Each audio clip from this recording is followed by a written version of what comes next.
अपना तीसरा दिन ऊटी में, और आज चेकआउट वाला डे है और आज हमारा जो बस है उसका भी टाइम है अराउंड। तो प्लान तो ये था कि आसपास का कुछ एरिया देखने के लिए इधर ऊटी लेक या फिर डोडा बेट्टा पीक या कोई टी फैक्ट्री जाने का प्लान था।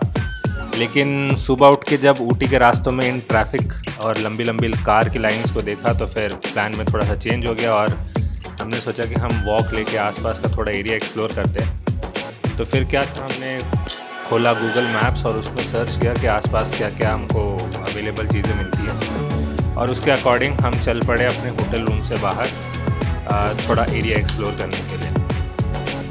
तो मैप के अकॉर्डिंग अराउंड 1 किलोमीटर की दूरी पे होटल से हमको दिख रहा था कुछ टी गार्डन्स वगैरह दिख रहे थे, तो हम लोग उसी की तरफ चल दिए। और अराउंड 1.5 किलोमीटर, जिसके लिए हमको 20-25 मिनट लग गया होगा, क्योंकि यहाँ पे इस पॉइंट के जो सामने वाला रोड है वो कुन्नूर रोड है और हम लोगों ने कुन्नूर रोड का जो जंक्शन है वहाँ से राइट टर्न ले लिया था। यहाँ पे जैसे ही हम लोग चलते जाते हैं दूर दूर तक बस चाय के बागान दिखते हैं दोनों तरफ में, और बीच में ये जो जंक्शन आता है इसका राइट साइड वाला रोड जाता है। अगर ऊटी आके आप चाय के बागान को ही एक्सपीरियंस करना चाहते हैं, उनको देखना चाहते हैं, तो आपको ऐसा कोई टूर पैकेज देने का ज़रूरत नहीं है। आप सिंपली वॉक करके भी कहीं जा सकते हैं, वहाँ पे आपको चाय के बागान दिख जाएंगे।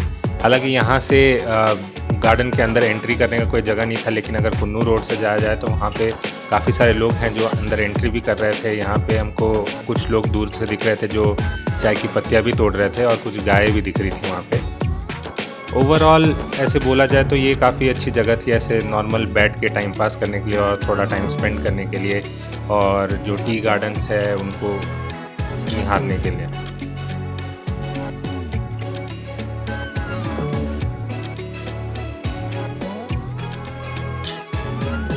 क्योंकि ये जगह कुछ ऐसे मार्क्ड टूरिस्ट डेस्टिनेशन नहीं है और यहाँ पे ऐसा कोई रुकने की जगह भी नहीं है, तो यहाँ पे भीड़ भाड़ ना के बराबर थी। यहाँ पे कोई नहीं था, शांति थी, और इधर ट्रैफिक भी नहीं था, जिसकी वजह से यहाँ पे ऊटी का जो नेचुरल टेम्परेचर है और जो नेचुरल एयर है वो फील हो रहा था यहाँ पे, और जो क्लीनिनेस है एरिया की वो फील हो रही थी। और ये एरिया हमको इतना अच्छा लगा कि हम लोग चलते चलते कुछ अराउंड आधा घंटा तक हम चलते चलते आगे ही चले गए थे। फिर वहाँ से क्योंकि हमारा 11 बजे का चेकआउट था तो हमको वापस आना पड़ा।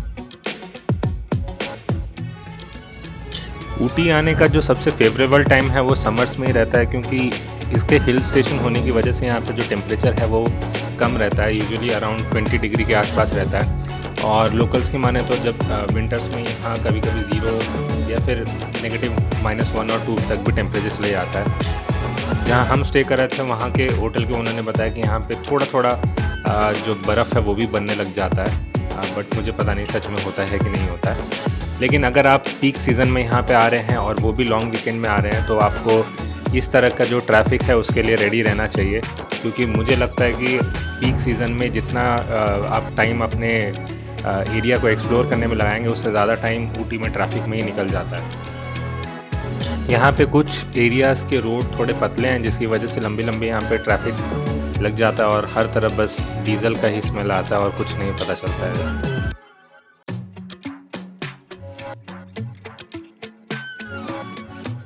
तो अगेन आधा घंटा वॉक करने के बाद डीज़ल को सूंघ के जब हम अपने होटल में पहुँचे तो चेकआउट करने के बाद फिर से वही बात हुई कि ट्रैफिक जैम बहुत ज़्यादा था, और होटल से अराउंड जो बस स्टॉप का एरिया था, बस स्टॉप में जो मेन मार्केट प्लेस था, क्योंकि हम लोग लंच करने का भी सोच रहे थे, तो अराउंड 1 से 1.5 किलोमीटर की दूरी पे था।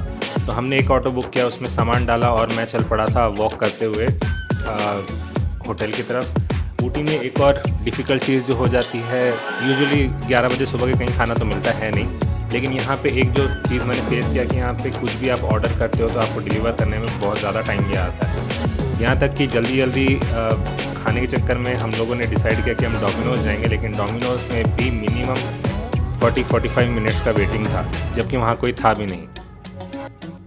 ट्रैफ़िक का अंदाज़ा बताऊं तो मैं ऊटी के मार्केट की तरफ चलते हुए आ पड़ा था, और जो पीछे ऑटो सामान लेके आ रहा था वो भी एग्जैक्ट उसी टाइम पे पहुंचा, या फिर मेरे से थोड़ी देर 1 या 2 मिनट लेट में वो डोमिनोज तक पहुंचा था। तो इससे आप अंदाज़ा लगा सकते हैं कि अगर ट्रैफ़िक होता है तो फिर कितना हो सकता है। इसके बाद मैं थोड़ा और मार्केट को एक्सप्लोर करना चाहता था, इसलिए फिर से मैं चल दिया ऊटी के मार्केट की तरफ।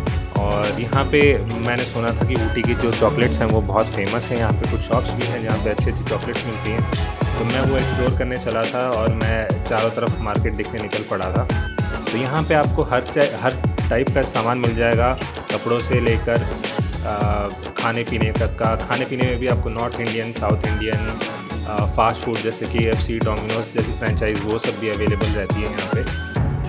और मार्केट के मामले में भी यहाँ पे ऑलमोस्ट हर टाइप की चीज़ें आपको मिल जाएंगी जो कि एक नॉर्मल सिटी में मिलता है। इसके अलावा यहाँ पे जो ऊटी का फेमस चाय है या फिर चॉकलेट्स है उसकी बहुत सारी दुकानें रहती हैं। यहाँ पे आप कहीं पे भी चले जाएंगे तो वहाँ पे आपको कुछ ना कुछ दुकानें मिल जाएंगी जो चॉकलेट्स और चाय को बेचती ही हैं।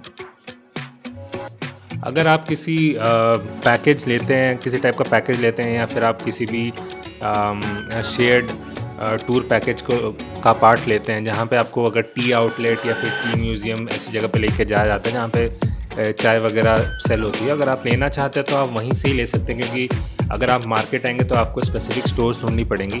और यहाँ पे मतलब इतना ज़्यादा भी अवेलेबल नहीं है, कुछ स्पेसिफिक स्टोर ही है जहाँ पे डिफरेंट टाइप की चाय रखी जाती है। लेकिन अगर आपको चॉकलेट चाहिए तो यहाँ पे हर दुकान में ऑलमोस्ट, जैसे आप देख लोगे नॉर्मल दुकानों में जैसे मिठाइयाँ मिलती हैं, यहाँ पे वैसे चॉकलेट्स मिलते रहते हैं। डिफरेंट वैरायटी के चॉकलेट होते हैं, वाइट चॉकलेट होती है, डार्क चॉकलेट, या फिर ड्राई फ्रूट वगैरह की होती है। तो आप आइदर सिंगल भी ले सकते हैं या फिर उनका एक मिक्स भी ले सकते हैं। तो जैसे कि मेरे को कुछ मिक्स चाहिए था तो मैंने एक छोटा सा मिक्स वाला ले लिया था, और उनका जो टेस्ट था वो वाकई में अच्छा था। यहाँ पे 1-2 चॉकलेट के शॉप्स ऐसे भी हैं जो कि कुछ ज़्यादा ही फेमस हैं और उनका नाम ऑलमोस्ट हर ब्लॉग या फिर वीडियो में लिया जाता है। 1-2 दुकान तो मैंने भी विज़िट किए, बट वहाँ पे बहुत ज़्यादा भीड़ लगा हुआ था। और तो अगर आपके पास टाइम रहता है तो आप वेट करके देख सकते हैं, टेस्ट कर सकते हैं, या फिर आप किसी और दुकान पे जाके भी आप ले सकते हैं। अगर आप चाहें तो आप गूगल में सर्च भी कर सकते हैं, वहाँ पे आप रिव्यूज़ के अकॉर्डिंग भी स्टोर्स को विज़िट कर सकते हैं। ऊटी के मार्केट से यहाँ का जो रेलवे स्टेशन है, जो कि जहाँ से टॉय ट्रेन चलती है, या फिर जो बस स्टैंड है वो अगेन 1 किलोमीटर की दूरी पर है, और यहाँ आसपास आपको इजीली ऑटो मिल जाते हैं। ऑटो के जो प्राइस है वो डिपेंड करता है कि कितने लोग उसमें ट्रैवल कर रहे हैं और आपको कितनी दूर तक जाना है। बट यूजुअली अगर पीक सीज़न है तो ऑटो कुछ ज़्यादा चार्ज करते हैं यहाँ पे, और बार्गेनिंग के लिए भी ये रेडी नहीं रहते हैं। अगर आप बार्गेनिंग करेंगे तो वो सीधा आपको मना करके चले जाते हैं। तो ऊटी का मार्केट एक्सप्लोर करते करते टाइम हो चला था 1 बजे, और क्योंकि हमारी बस थी 2 बजे की, तो हमने लिया यहाँ से एक ऑटो और हम चल पड़े अपने बस स्टेशन की तरफ। 1 किलोमीटर के डिस्टेंस, और अगर कम ट्रैफिक है तो ऑटो को पहुँचाने में भी 5 से 10 मिनट का ही टाइम लगता है, ज़्यादा लगता नहीं है। बट हाँ, अगर आप पीक सीज़न में आ रहे हो और अगर आप अपने होटल से निकल रहे हो तो आप ट्रैफिक को कंसिडरेशन में रखिए, क्योंकि ताकि आपका बस या ट्रेन जो भी आप ले रहे हैं उसके मिस होने के चांसेस कम हो जाए। खाने पीने की बात की जाए तो यहाँ पे एक चीज़ मैं जो बताना भूल गया कि यहाँ पे स्विगी, ज़ोमैटो भी चलता है। तो अगर आप चाहें तो आपके होटल में होम डिलीवर्ड भी करवा सकते हैं आपका जो भी मनपसंद खाना है रेस्टोरेंट से। इसके अलावा क्योंकि पॉल्यूशन को मिनिमाइज़ करने के लिए जो तमिलनाडु गवर्नमेंट है उसने यहाँ पे 1 लीटर या 2 लीटर की जो प्लास्टिक बॉटल्स हैं, जो पानी की बॉटल्स हैं, उनको बैन करके रखा हुआ है। तो अगर आपको पानी चाहिए तो यहाँ पे आपको वो 5 लीटर वाला पानी का जो बॉटल है वही मिलता है। तो इससे बचने के लिए आप अपने साथ एक पानी का बॉटल कैरी कर सकते हैं, और जहाँ पे भी आपको मिले आप पानी उसमें रिफ़िल करवा सकते हैं। या फिर अगर आपको बॉटल खरीदना ही है, पैकेज ड्रिंकिंग वाटर चाहिए, तो आप उसको भी अपने बॉटल में पानी को ट्रांसफ़र कर सकते हैं और प्लास्टिक को डिस्पोज़ कर सकते हैं होटल में। ओवरऑल ऊटी थोड़ा क्राउडेड है, लेकिन ये जैसे इसके एनवायरनमेंट के लिए और इसके हिल स्टेशन के लिए जाना आता है उसके लिए ये पूरा बेस्ट है। यहाँ का जो एनवायरनमेंट है वो साफ़ सुथरा है, तो इसको साफ़ सुथरा मेंटेन करने की कोशिश कीजिए। कचरा ना फैलाएं यहाँ पे, नेचर को क्लीन एंड ग्रीन रखिए। मैं मिलता हूँ आपसे नेक्स्ट वीडियो में। तब तक के लिए tata bye bye and take care.